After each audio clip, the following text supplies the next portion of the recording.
are in Conversation with Wellness, and today we're going to talk about immunity.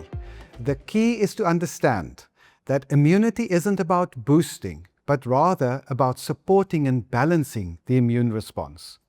Lindsay, winter is coming up. What supplements are important for the immune system? One of the most important immune-supporting supplements is our sunshine vitamin D. It acts more like a hormone regulator during immune cell activity. The action is twofold, where it assists with the early detection of pathogens. It also helps to reduce the pro-inflammatory response, and we know that inflammation is important for healing. However, it becomes harmful when it is excessive, thus causing the immune system to attack healthy tissue as opposed to repairing it. Low levels of vitamin D3 is quite common amongst those of us who do not get enough sun exposure. A second important supplement is our zinc. Zinc is critical for the development of our immune cells. It also helps with the communication of our chemical messengers called cytokines, which help to coordinate the immune response. Zinc is then also important for maintaining that protective barriers in our body, such as our skin, our respiratory tract, and our gut lining, preventing pathogens from entering. That's interesting. I also wanted to bring up vitamin C. Why would vitamin C be important for the immune stack? When you think vitamin C, think cellular protector. It is a powerful antioxidant that protects the immune cells by shielding them from oxidative stress, which is caused by free radicals as a result of the immune system attacking itself. Secondly, it assists with white blood cell function through a process of phagocytosis. Phagocytes are your frontline immune cells. These are important for engulfing bacteria, viruses, and cellular debris. Vitamin C then accumulates in these phagocytes, killing the pathogens through a process of oxidative burst. So now we know why vitamin C is important, but we also know that the bioavailability of vitamin C is very important. And one of the ways to increase bioavailability of vitamin C is through liposomal technology. Next, we will be joined by Kevin Coyne, the CEO and founder of Nutraceutics, to elaborate a little bit more on what liposomal technology is.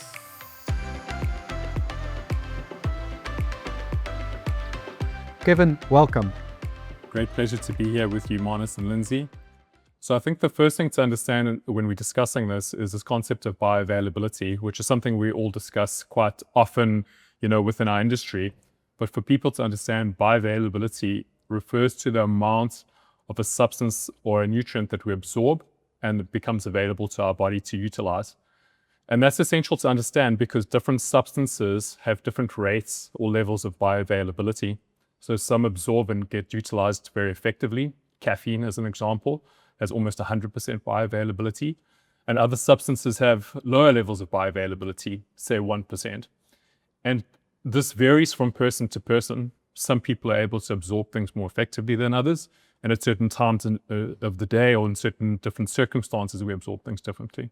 Also, depending on the amount of a substance that we take. So for example, with vitamin B12, if you took 1 microgram of vitamin B12, you'd absorb around 50% of it. If you took, say, 500 micrograms of vitamin B12, you'd absorb maybe 1% of it.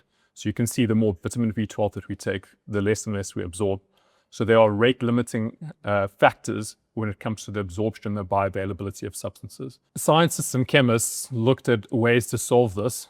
How could we find ways to improve the bioavailability of substances so that we could make better use of them? And one of the things that was developed was this concept of liposome technology. And liposome, if you break the word up, it actually means fat body. So think of it as a liposomal carrier. If you imagine in your mind a bubble is a sphere which is hollow, and a liposome is a fat sphere which is hollow. And in the center of that sphere, we pack nutrients or substances where we want to increase the bioavailability, and that results in better efficacy. So the benefits of liposome technology is that we can increase the bioavailability of a substance which may have low bioavailability. We can also make the substance active in the body for a longer period of time. And one of the other benefits of it is sometimes when consuming large doses of substances, they can become gut irritants or upset the stomach. So Lindsay, if we use your example of vitamin C, if we had to take liposomal vitamin C versus regular vitamin C, liposomal vitamin C will absorb more effectively you could take a smaller dose and get better results from it. It would be active in the body for longer. Regularly, vitamin C gets eliminated quite rapidly. When you ingest it, you'd absorb a low amount into the body of relative to what you ingested and would eliminate it quickly. Liposomal vitamin C would overcome those two challenges. And the other thing we see with vitamin C is sometimes it can become a gut irritant. When you take, say, over 500 milligrams at a time, different people tolerate that in different ways. The liposomal sphere protects that vitamin C from interacting with the gut and delivers the whole vitamin C into the bloodstream so it doesn't irritate the gut. So those are the three major benefits of liposomal technology. To try and illustrate it further, I mean, you could imagine if somebody was dehydrated and we said, oh, we need to get this person water. So I want to give you a bottle of water, a liter bottle of water. In normal circumstances, imagine that there was then lots of holes in that bottle. And by the time I've delivered it to you, there's only about a tablespoon of water left in the bottle. Liposomal technology is like taking that water and delivering it into a bottle without any holes in it. You'd be able to deliver more of that water into the body more effectively. So it's a way of illustrating it. Another way of illustrating liposomal technology is that if you imagine that these cashews that I was gifted with earlier were the nutrients that we'd want to absorb. So imagine that these are vitamin C molecules. And this is a liposomal sphere. So there's the external lipid carrier, and that's the hollow center.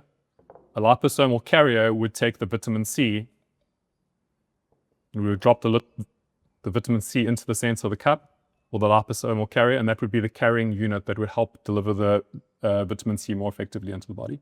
But that's where people need to appreciate this concept of bioavailability. In the past, we used to say, here, take this substance. Scientists then started asking, well, how much of that do we actually absorb? And that's a really important question because one, ingesting a substance is one part of it, but how much is actually absorbed into the body so that the body can utilize it is the next step. And that's where liposomal technology comes in. So is that the reason why one wouldn't need to mega dose on an ingredient simply because it's bioavailable in its liposomal structure? One doesn't need to have a copious amount of an ingredient? Yeah, that's an excellent point, Lindsay, because with liposomal technology or other technologies that enhance absorption, you're not necessarily comparing apples with apples because there's a different level of absorption and bioavailability. So 500 milligrams of regular vitamin C is not the same as 500 milligrams of liposomal vitamin C. And the benefits of that is it means we don't have to have this mega dosing strategy, because what we see with these mega dosing strategies is that your body can only utilize so much of it at one time. There's this rate limiting factor with the absorption rates. As I mentioned with vitamin B12, the more you consume, the less you absorb. And the same goes for basically all nutrients. The body can only absorb so much at a time. And the consequence of these mega dose strategies is that you have potential side effects, an upset stomach, nausea, and also just wastage. You end up eliminating a lot of the substance or the nutrient that you're trying to absorb rather than getting it into the body. So we see that, for example, magnesium can also be a laxative. Really what happens with that is in a mega dose of magnesium is that because the body can't absorb a lot of the magnesium that's ingested, it has to eliminate it, and then you have this laxative type of an effect. The benefits with liposome is a smaller amount used more effectively. It's really true. Not all supplements are the same. We are proud to say at Wellness, we assess products before we list them in our stores. And when you get to a store, you can speak to a qualified wellness consultant to help you to make the right decision.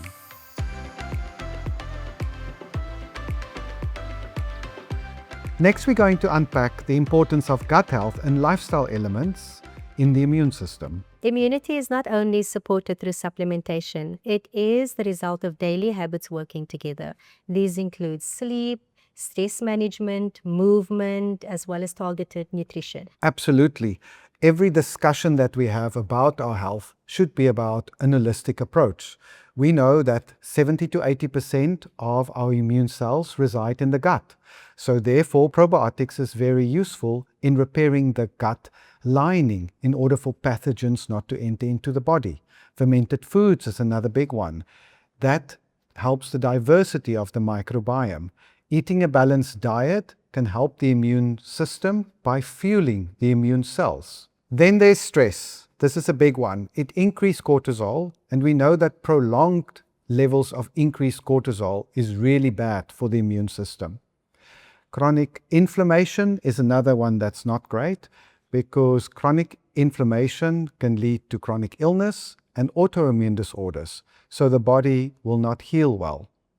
Then the golden standard is for us to have 7 to 9 hours of quality sleep, because during sleep, our immune cells are repaired. Yes, practices like regular exercise, breathing techniques, sunlight exposure, and even short daily walks can significantly improve immune resilience. When these pillars are consistently in place, they allow the immune system to respond more effectively and recover more efficiently. Immunity is not built overnight, it is built daily. Thank you for joining in Conversation with Wellness. And let us know in the comments on how you support your immune system.